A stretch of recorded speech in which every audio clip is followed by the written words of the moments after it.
Senang sekali saya Egit Hapsari bisa menemani Anda dalam dialog dengan tema Hidup Bersama COVID-19 yang disiarkan secara langsung dari Media Center Satuan Tugas Penanganan COVID-19 Graha BNPB Jakarta. Pemirsa, hingga pandemi dinyatakan telah berakhir, kita harus bisa hidup berdampingan dengan COVID-19. Bahkan Badan Kesehatan Dunia atau WHO menyatakan bahwa COVID-19 ini tidak bisa hilang dalam waktu singkat dan menjadi masalah di seluruh dunia. Karena itu kita harus memiliki komitmen kuat, hidup dalam tatanan yang baru dan menyesuaikan diri hidup dalam pandemi. Lantas bagaimana dan apa saja budaya baru yang perlu kita terapkan dengan baik dalam hidup di tengah pandemi? Telah hadir di studio siang hari ini dua narasumber. Narasumber pertama Dr. Kusmedi Priharto SPOTMKes, Kepala Subbidang Tracing Satuan Tugas Penanganan COVID-19. Selamat siang Dr. Kus.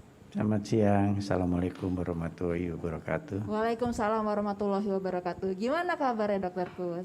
Alhamdulillah sehat. Moga-moga kita tetap sehat terus dan semakin optimis. Amin, amin. Terima kasih sudah menyempatkan diri untuk hadir ya dokter. Amin. Dan narasumber kedua kita pemirsa yaitu Kepala Bidang Pengembangan Profesi Perhimpunan Ahli Epidemiologi Indonesia, Dr. Mas Dalina Pane MS Hihan. Terima kasih Ibu sudah hadir. Gimana kabarnya? Alhamdulillah baik, Git. Alhamdulillah baik ya. Terima kasih juga sudah menyempatkan hadir di sini. Baik, kita langsung tanya dulu ke narasumber kita pertama, Dr. Kusmedi. Dokter, tadi kan kita sudah mendengar, dan memang berita ini sudah santer di mana-mana bahwa vaksin ini sudah kita terima walaupun hanya 1,2 juta dosis ya. Tapi vaksin sudah datang, tapi apakah artinya hidup bersama COVID-19 ini, Dok? Iya, tadi sudah disampaikan oleh Mbak Egit juga bahwa WHO juga menyatakan bahwa virus ini tidak akan hilang dalam waktu yang dekat. Jadi tentunya dia masih akan ada di sekitar kita dan kita harus tahu bahwa virus ini mudah melakukan mutasi sehingga virulen yang lain akan bisa timbul sesudah kondisi-kondisi tertentu yang membuat bentuk virus yang lainnya. Jadi itu yang buat saya setuju sekali tadi dengan ucapan Pak Presiden bahwa kita tetap harus bisa hidup dengan cara 3M, menggunakan masker, menjaga jarak dan mencuci tangan dengan menggunakan air yang mengalir. Jadi dan juga tentunya kepada masyarakat tetap harus tahu sebenarnya virus itu kan setelah terpegang kita atau menempel pada wajah kita, dia akan masuk lewat mata, lewat lubang hidung, lewat mulut. Sehingga dia menempel ke sana, masuk ke dalam tubuh kita melalui pernafasan, masuk ke dalam paru-paru, seperti itu. Jadi semua aktivitas yang terjadi akibat daripada menempelnya virus pada tangan kita kemudian masuk ke dalam muka kita, itu yang harus kita cegah. Jadi jangan mentang-mentang vaksin sudah tiba di Indonesia terus jadi abai dengan protokol kesehatan. Jangan ya dok ya. Jadi justru sekarang kita harus siap. Bagaimana sih caranya kita hidup berdampingan dengan COVID itu sendiri. Oke baik, saya ke narasumber kedua, Dr. Mas Dalina. Bu Masda, ini kan ada pernyataan nih Bu, bahwa meskipun ada vaksin tapi virus ini akan masih tetap ada. Tadi juga sudah disampaikan oleh Dr. Kus. Tapi mungkin bisa dijelaskan lebih lengkap lagi nggak Bu, ini seperti apa maksudnya? Iya baik, jadi Mbak Egit, pemirsa sekalian, vaksin itu merupakan salah satu upaya pemerintah untuk memberikan perlindungan. Jadi upaya memberikan perlindungan kepada mereka yang divaksin ketika mereka terinfeksi ataupun untuk mencegah agar tidak kalau terinfeksi itu tidak menjadi parah. Tetapi tentu yang kita inginkan adalah bagaimana kita mencegah dari sisi lain. Jadi Dr. Kus tadi sudah mengatakan bahwa 3M protokol kesehatan kita itu tetap harus kita lakukan. Karena itu secara evidence sudah diakui mampu mencegah dengan lebih mudah. Walaupun terkadang sulit bagi kita untuk melakukan itu. Jadi seperti menggunakan masker, kemudian menjaga jarak, lalu mencuci tangan itu memang harus terus didorong masyarakat kita untuk patuh terhadap kegiatan tersebut. Jadi vaksin adalah salah satu cara untuk mencegah, tetapi bukan berarti dengan adanya vaksin lalu kita melupakan protokol kesehatan kita yang sudah kita lakukan selama hampir 10 bulan ini. Betul, betul. Itu yang perlu dicatat ya Bu Masda ya. Nah Bu Masda, ini kan kita kembali menghadapi tantangan nih Bu, bahwa dengan terus meningkatnya jumlah terkonfirmasi positif yang seolah-olah tuh puncaknya ini belum kelihatan gitu sampai sekarang ya Bu. Sebetulnya apa yang terjadi sih Bu sehingga angka positif ini masih terus meningkat? Terus petanya ini bagaimana? Ya. Jadi memang peningkatan kasus kita pada minggu-minggu terakhir ini cukup signifikan, tetapi menurut pandangan kami itu juga menjadi salah satu indikator kinerja teman-teman kita di lapangan, bahwa mereka mampu menemukan kasus sedini mungkin. Jadi mereka di lapangan itu harus mendapatkan tugas untuk case finding, menemukan kasus sedini mungkin dalam kondisi yang masih ringan, sehingga tidak banyak yang kemudian didapatkan kasusnya di rumah sakit. Kalau sudah didapatkan kasusnya di rumah sakit, tentu kondisinya sudah lebih berat atau parah, dan itu treatmentnya, penata laksanaan di rumah sakit tentu menjadi lebih sulit. Kemudian yang kedua yang menyebabkan peningkatan kasus kita, kemampuan kita melakukan testing juga makin meningkat saat ini. Jadi sudah hampir memenuhi indikator atau standar dari WHO 1/1000 dari jumlah penduduk. Jadi kita berharap bahwa kasus-kasus yang kemarin masih di permukaan seperti fenomena gunung es saat ini mulai kita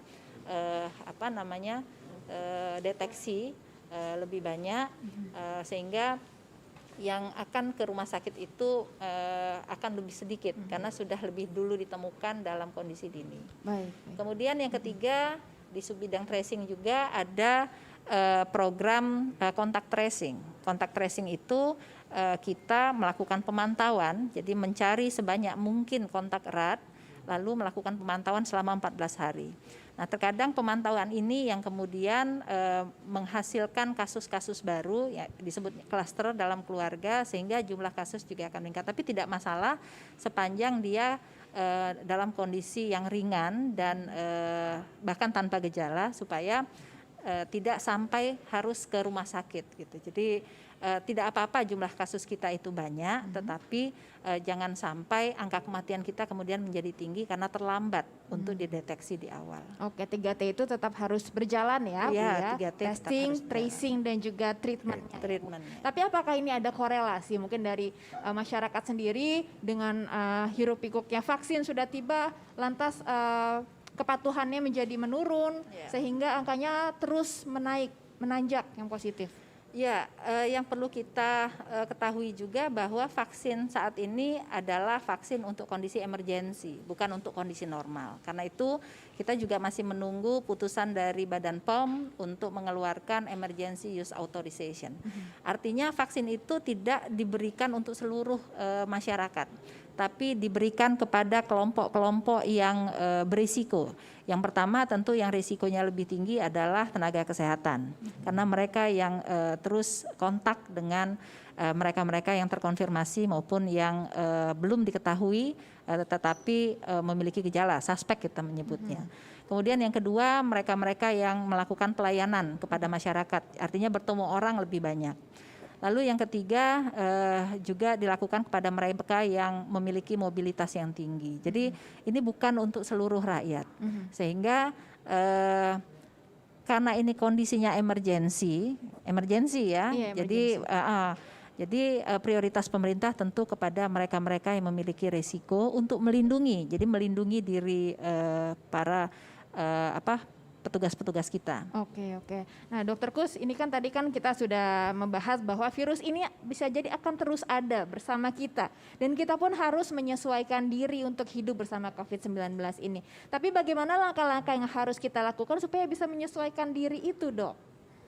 Iya, tadi sudah saya kasih tahu bahwa kuman itu kan bisa terhirup sesudah ada droplet atau kena tangan kita masuk melalui mata, hidung, mulut. Sehingga kondisi-kondisi itu kita harus bisa cegah. Nah, sebagai salah satu contoh nih ada titik hijau Iya, di dada sebelah kiri saya. ya. Iya. Tadi saya dari rumah sakit, kemudian saya diperiksa menggunakan temperatur gun, kemudian ditanya saya dari mana, menggunakan mobil sendiri, ya, kemudian saya dikasih tempelan hijau. Artinya menurut dia bahwa saya kemungkinan besar saya tidak membawa penularan terhadap itu semuanya. Nah, bagian-bagian yang seperti itu mesti harus kita mulai sosialisasikan kepada masyarakat. Bahwa kalau orang naik kendaraan misalnya, kalau kendaraannya beramai-ramai, nah kita harus hati-hati. Tapi kalau dia kendaraannya sendiri, dia lebih tentunya untuk memberikan penularan dia lebih sedikit. Selain itu juga misalnya seperti saya datang ke rumah sakit untuk men-check up diri saya, kemudian check up, saya harus pulang. Begitu saya pulang, ya saya jangan langsung bergaul atau kumpul dengan keluarga. Saya harus melepas sepatu saya di luar, kemudian saya harus melepas baju, kemudian saya masuk ke kamar mandi, saya langsung mandi, bajunya dicuci menggunakan sabun, kemudian setelah saya mandi, saya menggunakan sabun dengan bersih, semua ganti baju baru, baru saya berkumpul dengan keluarga. Nah, kalau kebiasaan-kebiasaan baru ini tersosialisasi dengan benar, maka kita akan aman dari hal tersebut. Dalam jangka panjang pun gitu ya, Dok? Dalam jangka panjang pun itu akan aman seperti itu. Kemudian juga misalnya contoh, kita mau membeli sesuatu entah itu di pasar, entah itu di toko apa, kita mencoba menggunakan uang elektronik untuk semua lebih aman. Nah, itu juga bagian daripada bagaimana kita menghadapi hidup bersama COVID tadi. Masih ada lagi masalah-masalah yang lain, misalnya contoh, ini pemerintah akan mulai membuka pelajaran tatap muka dengan anak. Nah, kita harus menyiapkan kepada mereka-mereka para guru yang sekarang sedang belajar dengan daring, itu memberikan contoh kepada anak-anak. Sebelum mereka belajar pagi, diputarkan film bagaimana hidup bersama COVID. Sehingga anak-anak itu tahu. Nah, kemudian mereka juga harus mempersiapkan apakah kira-kira mereka akan bisa mengontrol anak-anak itu. Mungkin di sekolah mereka bisa mengontrol. Tapi begitu mereka pulang dari sekolah, apakah dia pulang langsung ke rumah? Apa yang harus digunakan untuk mereka melakukan kontrol itu? Kalau itu dia bisa ciptakan, nggak ada masalah. Semuanya jadi aman seperti itu. Tetapi kalau kita sendiri hanya asal bicara, tidak menciptakan semua untuk kita bisa laksanakan di lapangan, ya sama saja seperti yang sekarang. Jadi ini harusnya menjadi habit atau kebiasaan yang mendarah daging gitu ya, Dok ya. Gitu. Nah, tapi misalkan kita gitu, mungkin Dokter Kus atau Bu Masda ini yang mobilitasnya sangat tinggi, ini gimana? Langkah preventif apa yang harus dilakukan gitu supaya kita tidak tertular dan juga menulari orang lain? Ya, yang paling jelas pertama begini, saya duduk di sebelahnya Mbak Egit. Saya berpikir bahwa jangan-jangan Mbak Egit itu positif. Berarti saya harus menjaga jarak. Saya harus menjaga jarak lebih dari 1 meter dari Mbak Egit. Kalau saya terpaksa harus bicara, ya saya pakai masker. Saya nggak mau begitu Mbak Egit lepas masker, saya pergi dari situ. Karena saya menjaga jarak sendiri daripada saya tertular, lebih baik saya pergi dari situ atau tidak berbicara dengan kondisi yang semacam itu. Jadi kita harus memposisikan kita dan semua orang ini OTG ya. Nah, itu dia yang paling penting sekali. Dan juga sama seperti di dalam satu ruangan. Restoran misalnya katakan seperti itu. Mau tidak mau orang pasti membuka masker. Iya, kalau mau makan kan karena tentunya. kita mau makan. Tapi kalau kita sadar bahwa begitu saya membuka masker, maka saya tidak bicara. Supaya tidak droplet keluar ludah nanti menularin orang. Tidak ketawa-ketawa. Pada waktu kita mau ketawa, ya kita pakai masker dulu, seperti itu.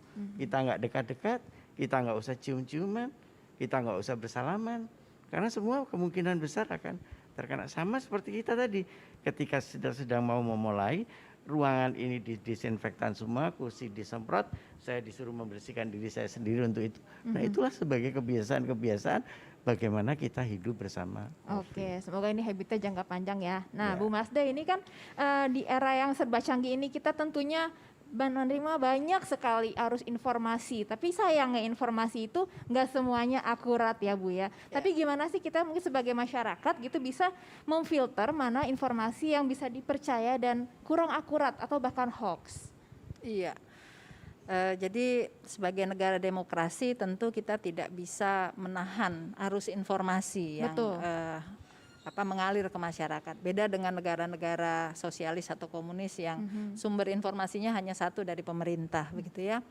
Tetapi saat ini kalau saya lihat tidak seperti waktu di awal-awal. Waktu di awal itu informasi berseliweran ya.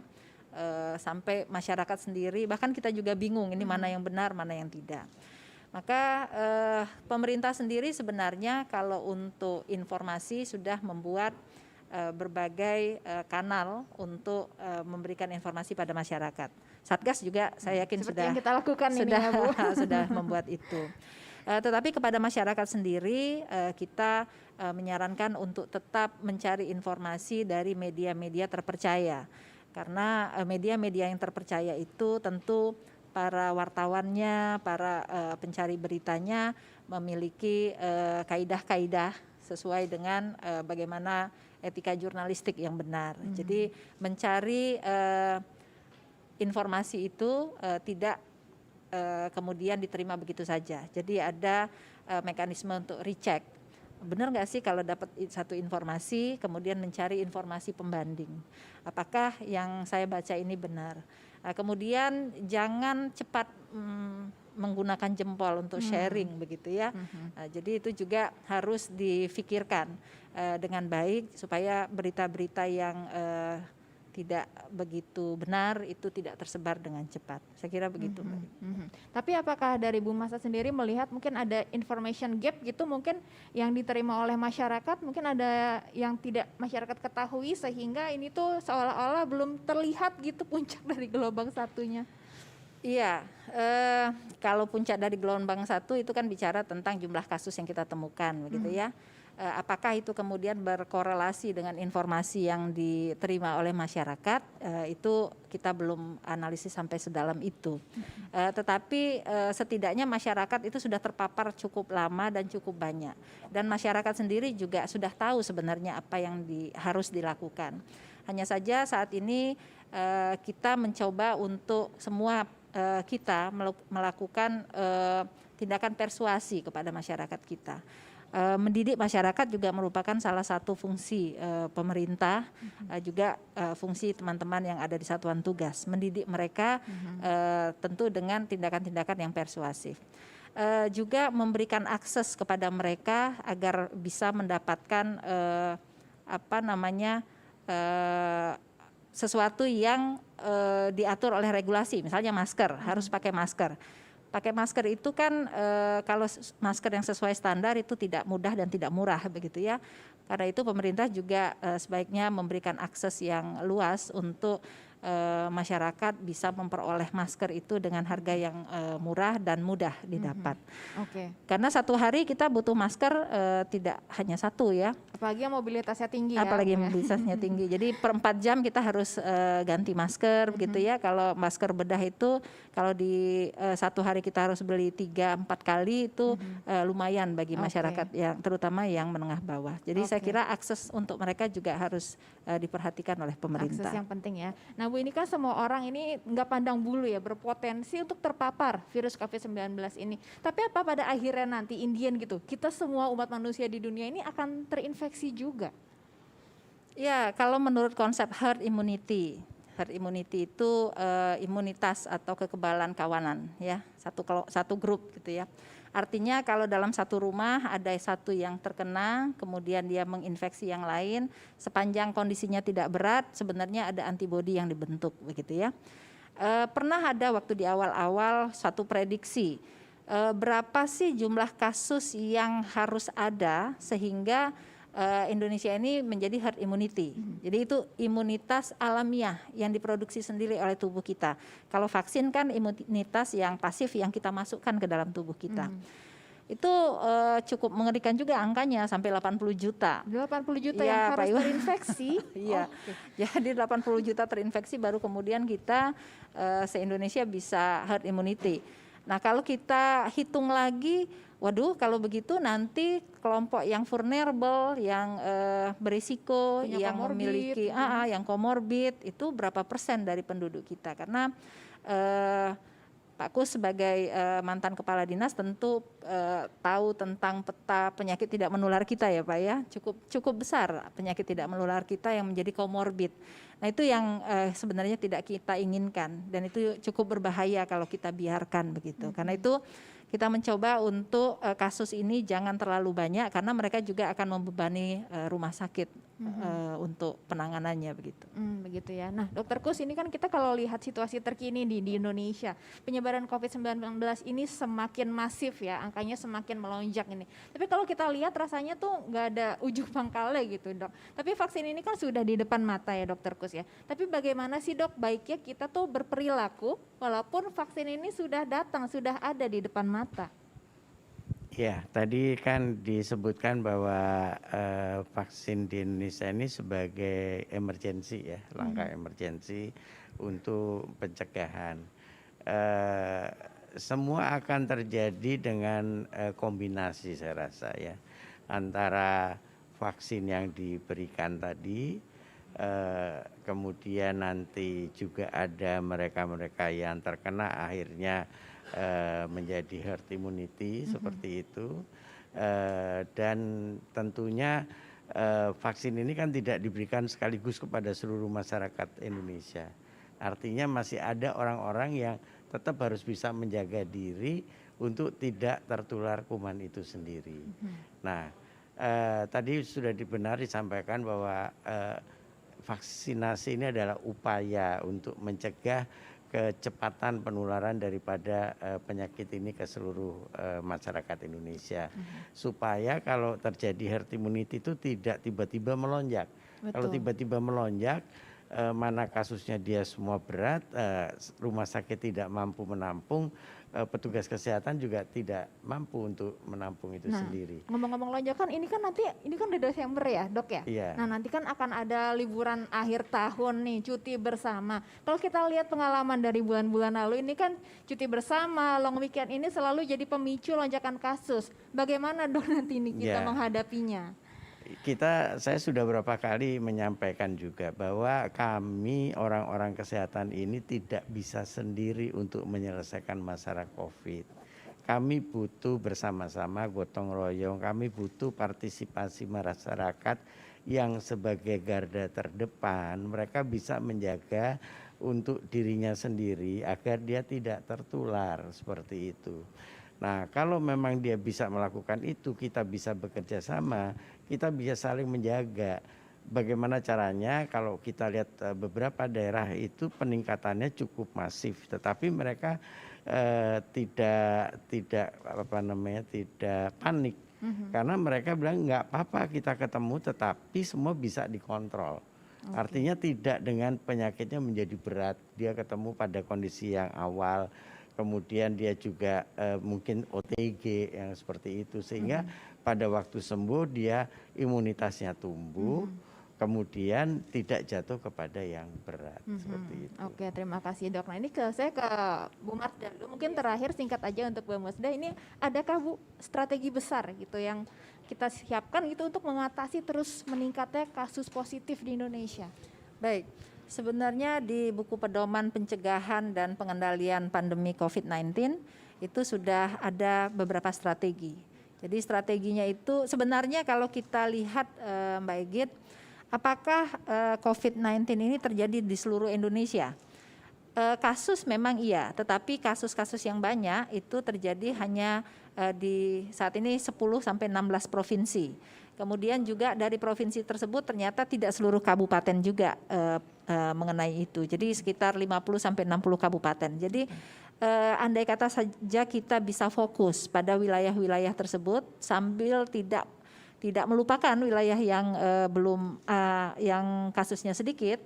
Yang kasus sedikit tetap saja melakukan kegiatan-kegiatan surveillance, ILI, SARI ya, terus active case finding, menemukan kasus banyak-banyaknya, terus melakukan pemeriksaan, itu merupakan strategi-strategi standar. Tetapi strategi itu tentu tidak bisa single strategi. Jadi ada beberapa strategi. Vaksin adalah salah satu strategi. Tapi yang terutama adalah bagaimana kapasiti kemampuan kita untuk mendeteksi, bagaimana mencegah, dan bagaimana berespon. Jadi kalau sudah dapat kasus sebanyak apapun, lalu dilakukan containment atau isolasi dan karantina dengan disiplin. Ya, isolasi dan karantina yang disiplin ini yang kita masih jadi PR besar gitu ya. Isolasinya di beberapa wilayah sudah tertangani dengan baik, tetapi karantinanya, jadi kontak erat dengan kasus konfirmasi ini kan juga harus dilakukan karantina. Harus di rumah selama 14 hari walaupun dia tidak dilakukan pemeriksaan karena tidak memiliki gejala. Jadi pemeriksaan kesehatan itu dilakukan pada yang memiliki gejala, bukan pemeriksaan kesehatan, swab ya? Itu dilakukan untuk yang memiliki gejala. Tetapi beberapa provinsi melakukan yang kontak erat juga dilakukan swab gitu. Dan mereka harus tetap dikarantina selama 14 hari.